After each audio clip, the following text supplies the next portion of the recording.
നിങ്ങളുടെ favourite shows ഇനി ഒരിക്കലും മിസ്സാവില്ല. ഇപ്പോൾ C5 കാണും നിങ്ങളുടെ ഫേവറേറ്റ് ഷോ തികച്ചും സൗജന്യമായി.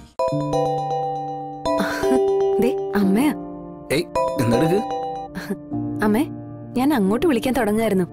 ഇവിടെ കുറച്ച് വിശേഷങ്ങളുണ്ടായി. മോളെ, അവിടുത്തെ വിശേഷങ്ങളൊക്കെ പിന്നെ പറയാം. ആദ്യം നീ ഞാൻ പറയുന്നൊന്ന് കേക്ക്. എന്താ അമ്മേ? മോളെ, രോഹിത് ജീവനോടുണ്ട്. അവനെ ഞാൻ കണ്ടു.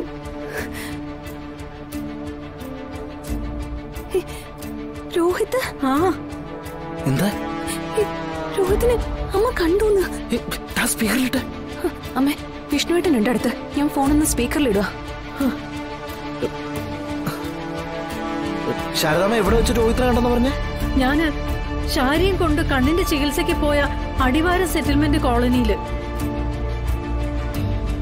രാജ്യമ്മയുടെ കുടിയിൽ തന്നെ മാസങ്ങളായി ചികിത്സയിൽ ഉണ്ടായിരുന്നു അവൻ. ഞാനിപ്പോഴാ കണ്ടതെന്ന് മാത്രം. അമ്മേ, രോഹിത്തിന്റെ അവസ്ഥ എന്താ? വീഴ്ചയില് കുറച്ച് പരിക്കുകളൊക്കെ ഉണ്ട്. അതൊക്കെ രാജ്യമ്മയുടെ ചികിത്സയിൽ ഭേദമായി. പക്ഷെ ബോധം തെളിഞ്ഞത് കഴിഞ്ഞ ദിവസമാ. ഇപ്പൊ എഴുന്നേറ്റ് നടക്കാൻ പറ്റുന്ന അവസ്ഥയിലാണ്. പക്ഷെ പൂർണ്ണമായ ആരോഗ്യം കൈവന്നിട്ടില്ല മോളെ. അമ്മേ, എങ്ങനെയാ അപകടം ഉണ്ടായെന്ന് രോഹിത് പറഞ്ഞില്ലേ? നമ്മുടെ സംശയം ശരിയാ മോളെ. സുസ്മിത തന്നെയാ അവനെ സൂയിസൈഡ് പോയിന്റിൽ നിന്ന് കൊക്കയിലോട്ട് തള്ളിയിട്ടത്.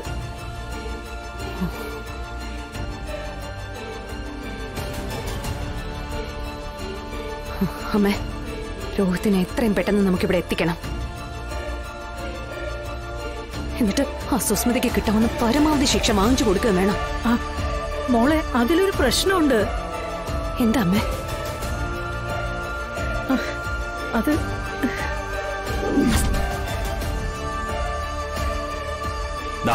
കണ്ടിട്ടുണ്ടോ അയാളെ? Thank you boss. അപ്പൊ രോഹിത്തിന്റെ മരണം നിയമത്തിന്റെ മൗനാനുവാദത്തിൽ.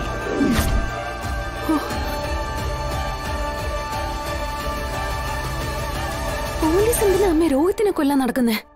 പോലീസല്ല, സുസ്മിത. അവൾക്ക് വേണ്ടി മറ്റുള്ളവർ കരുവാവുന്നതാ.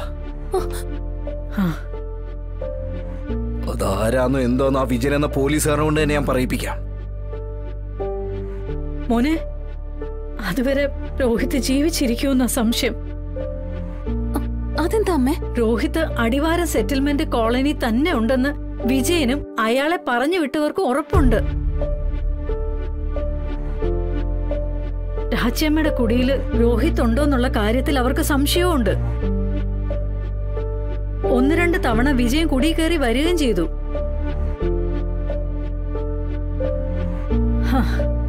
അപ്പോഴത്തെ ഭാഗ്യം കൊണ്ടും ദൈവാധീനം കൊണ്ടും രക്ഷപ്പെട്ടതാ.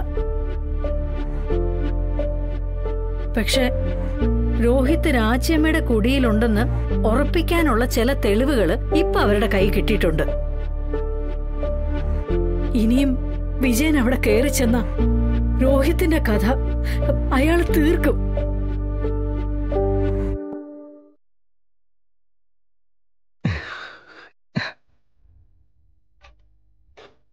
ഇനി എന്ത് ചെയ്യണമെന്നാ ശാരദാമ്മേ?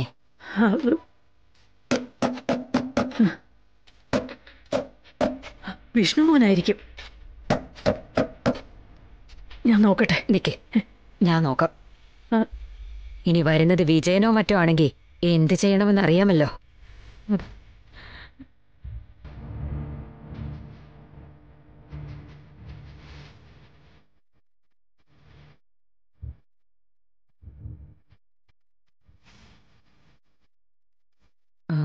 ആരാ? ഞാനാ രാജ്യമ്മേ, വാതിലുറക്ക്. വിഷ്ണുമോനാണെന്ന് തോന്നുന്നു. അതെ.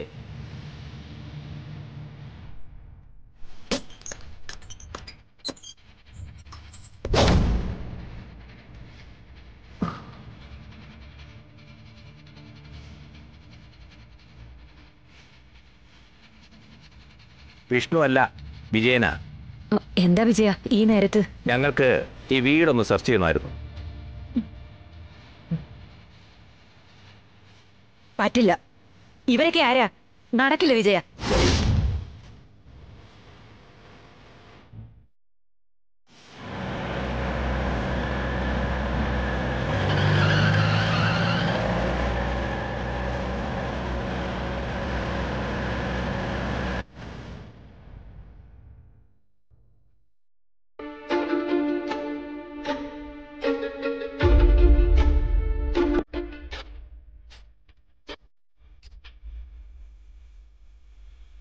ഈ അടിവാരം സെറ്റിൽമെന്റ് കോളനിയിൽ എന്ത് നടക്കും എന്ത് നടക്കില്ല എന്നൊക്കെ തീരുമാനിക്കുന്നത് ഈ വിജയനാ.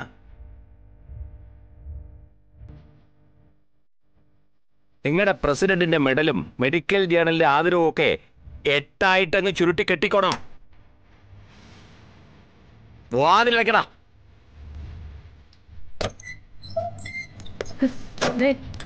പെണ്ണുങ്ങൾ മാത്രമുള്ള വീട്ടിൽ കയറി വന്ന് നിങ്ങൾ എന്ത് തോന്നിയ ദിവസം സാറേ കാണിക്കുന്നത്? അയ്യോ, മജിസ്ട്രേറ്റ് ഇവിടെ നിൽക്കുന്നത് ഞാൻ കണ്ടില്ലായിരുന്നു കേട്ടോ. നിങ്ങൾക്കിതൊന്നും പുതുമയല്ലല്ലോ ശാരദാമേ. സ്വർണ്ണാഭരണ കേസിലും കുഞ്ഞുങ്ങളുടെ ഭക്ഷണത്തിൽ വിഷം കലർത്തിയതിനുമൊക്കെ പലതവണ പോലീസ് സ്റ്റേഷനിൽ കയറി ഇറങ്ങിയതല്ലേ. പരിചയമുണ്ടായിരിക്കുമല്ലോ പോലീസിന്റെ മട്ടും മാതിരിയൊക്കെ.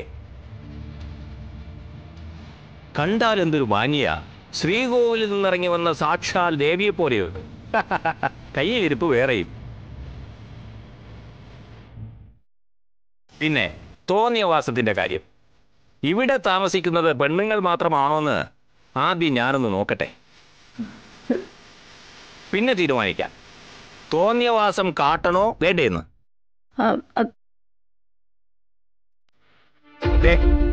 ഈ മുറി കിടന്നവനോടെ സാറിനോടല്ലേ പറഞ്ഞത് അയാൾ പോയെന്ന്? നേരാണോ രാച്ചിയമ്മേ?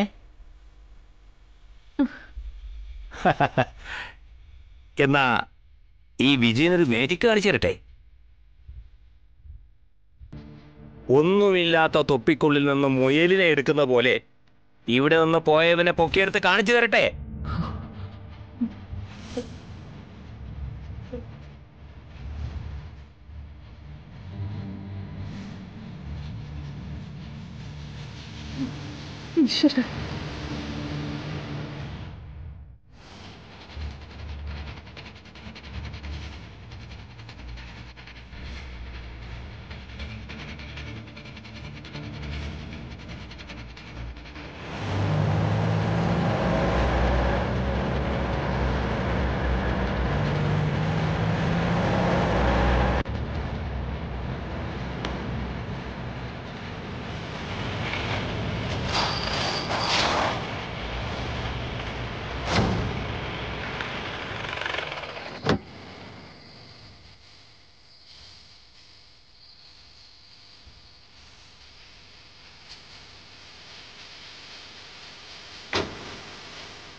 ഡൗൺലോഡ് ചെയ്യൂ C5 ആപ്പ്. കാണൂ എല്ലാ എപ്പിസോഡുകളും സൗജന്യമായി.